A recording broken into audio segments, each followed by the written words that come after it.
This bed is really starting to grow on me. I like these hotel beds a lot. They're very soft. But you know what it is. It's day 2 of review week. Let's not waste any time. Let's talk about Hamilton. I'm waving my belt around because it was something that's nearby me and I could wave it around. Let's talk about Hamilton. I don't need to explain to you what Hamilton is, okay? Hamilton is more than a musical, okay? It's a phenomenon, okay? Alexander Hamilton, I'm gonna be real with you. When I found out there's a musical about Alexander Hamilton, I was like, really?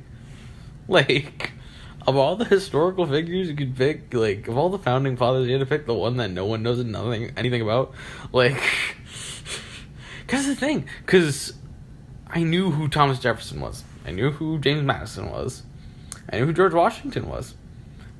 If you asked me before this musical who Alexander Hamilton was, I would be like, he's the guy on the $10 bill. I mean, that's it. But goddamn, I know who Hamilton is now. But up until just about a week ago, I had only ever heard the soundtrack for Hamilton. I had never actually, seen the musical because tickets are goddamn expensive.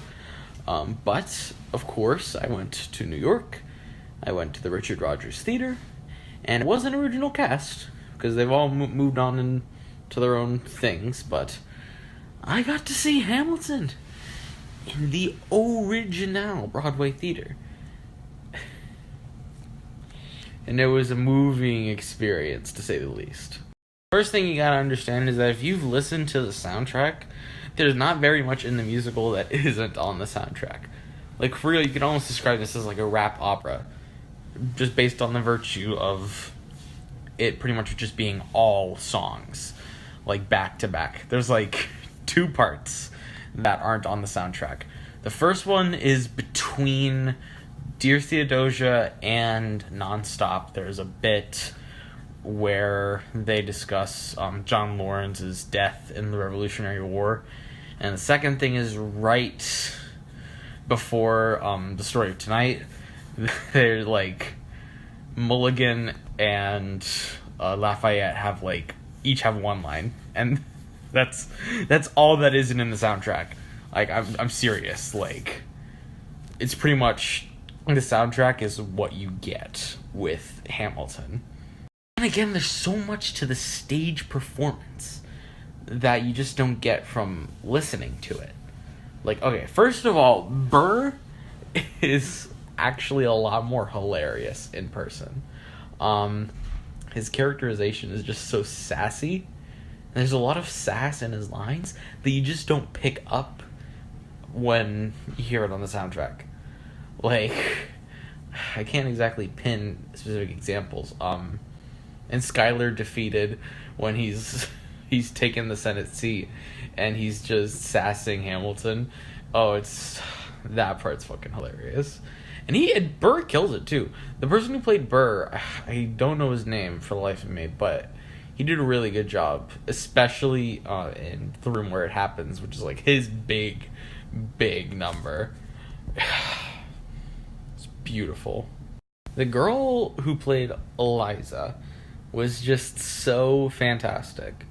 Like, all the women in this musical were fantastic. Eliza, Angelica, and Peggy. And they just had so many good moments. Like, one of the highlights of the show was Satisfied for me. Like, for real.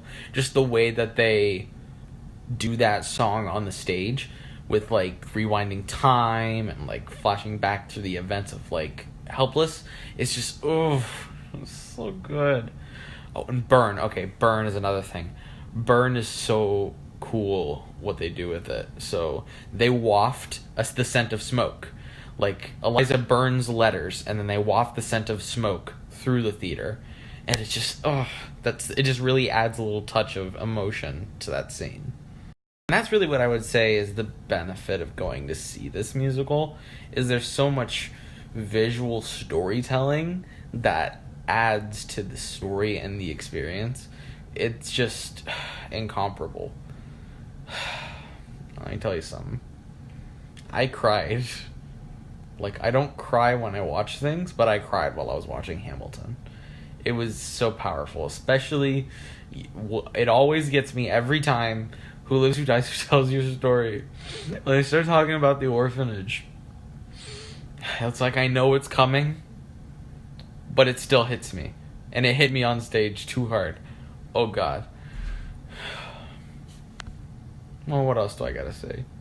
It's Hamilton. If you get the chance, sell your soul for a ticket and go see it. Please. Tune in tomorrow when I review something else.